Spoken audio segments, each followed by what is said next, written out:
Hello friends, I am Aprati. Welcome back to our channel plants space. आज 8 जनवरी हो चुकी है और अब क्राइसेंथेमम यानी गुलदाउदी का सीज़न ऑफ हो रहा है फ्लावरिंग का, क्योंकि जो पुराने प्लांट्स होते हैं उनका जो मेन सीज़न होता है वो दिसंबर होता है और जो लेट ग्रो किए जाते हैं कटिंग से उनकी फ्लावरिंग लगभग जनवरी तक हमें मिलती रहती है। लेकिन हमारे सारे प्लांट्स पुराने थे तो उन सभी में फ्लावरिंग लगभग कंप्लीट हो गई है और जो कुछ कटिंग्स लेट लगाई हुई थी उसमें अभी एक दो में फ्लावर्स आ रहे हैं। तो अब आपको अपने गुलदाउदी के यानी क्राइसेंथेमम के प्लांट्स पे ध्यान देना होगा, क्योंकि अगर अभी आप चूक गए तो फिर आप अपने प्लांट्स को आइडेंटिफाई नहीं कर पाएंगे, फिर आपको परेशानी होगी।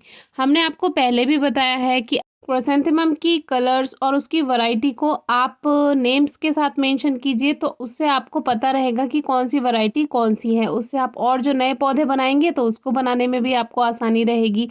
और आपको पहले से ही हमने प्लांट नेम टैग बनाना बताया हुआ है, जो कि कोई भी वेस्ट प्लास्टिक बॉटल हो उससे आप इस तरह का एक टैग बना सकते हैं, नेम टैग। इससे पहचान रहती है और प्लांट्स खोते नहीं हैं, उनका जो वैरायटी है, उनका जो कलर है वो आपको पता रहता है। क्योंकि अभी तो इन पे फ्लावर्स हैं, आपको पता चल जाएगा, लेकिन बाद में जब फ्लावर्स ख़त्म हो जाते हैं तब बहुत परेशानी होती है और फिर सब प्लांट्स मिक्स हो जाते हैं।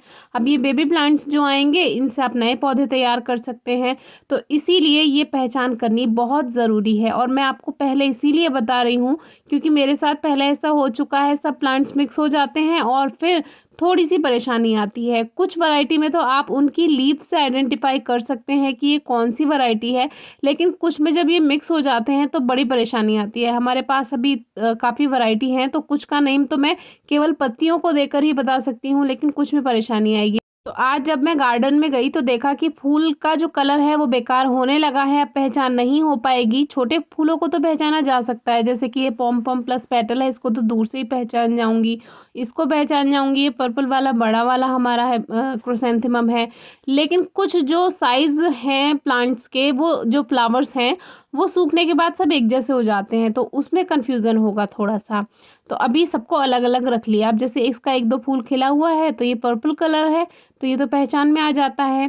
तो अब मैंने क्या किया, जिस जिस पे मेंशन किया हुआ है नेम, उसको एक तरफ रखने के बाद उन जैसे जो जो हैं वो साथ साथ उनका पेयर बनाकर मैंने रख दिया है, तो अब पहचान करना आसान रहेगा।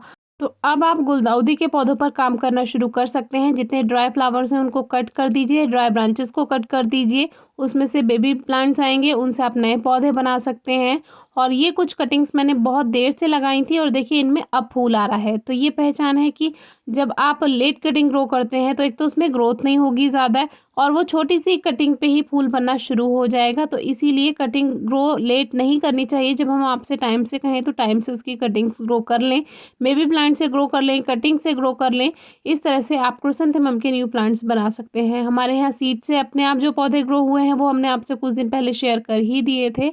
बाकी इनसे जो ये ड्राई फ्लावर्स निकलेंगे इनको आप फेंकना नहीं है, इनको आप कंपोस्ट बिन में डाल सकते हैं, या अगर आप चाहें तो लिक्विड फॉर्म में भी फर्टिलाइज़र बना सकते हैं। हमने आपको बताया था लिक्विड फॉर्म में इसके फूलों को क्या करना है कि आपको इकट्ठा करना है, उसमें पानी भर देना है थोड़ा सा और इसको गलने के लिए छोड़ देना है। वही लिक्विड फॉर्म में फर्टिलाइज़र तैयार हो जाता है, वो आप अपने किसी भी फ्लावरिंग प्लांट्स में, फ्रूटिंग प्लांट्स में, वेजिटेबल प्लांट्स में दे सकते हैं। बहुत अच्छा सा रिजल्ट मिल जाता है, यानी कि गार्डन का एक भी तिनका वेस्ट नहीं जाता है।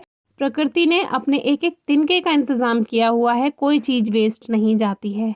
नर्सरी में अब जो क्राइसेंथेमम के प्लांट्स नहीं सेल हुए होंगे वो लेकर आप उनसे पूछ कर आ सकते हैं। कम प्राइस में मिल जाते हैं क्योंकि सीज़न ऑफ हो गया, अब तो वैसे भी कोई नहीं लेगा उनको, तो कम प्राइस में इस समय नर्सरी में मिल जाएंगे आपको क्राइसेंथेमम प्लांट्स, तो आप ट्राई कर सकते हैं। और अब इसकी कटिंग भी ग्रो कर सकते हैं, बेबी प्लांट से भी ग्रो कर सकते हैं। कोई क्वेरी हो तो ज़रूर पूछिएगा। Thank you.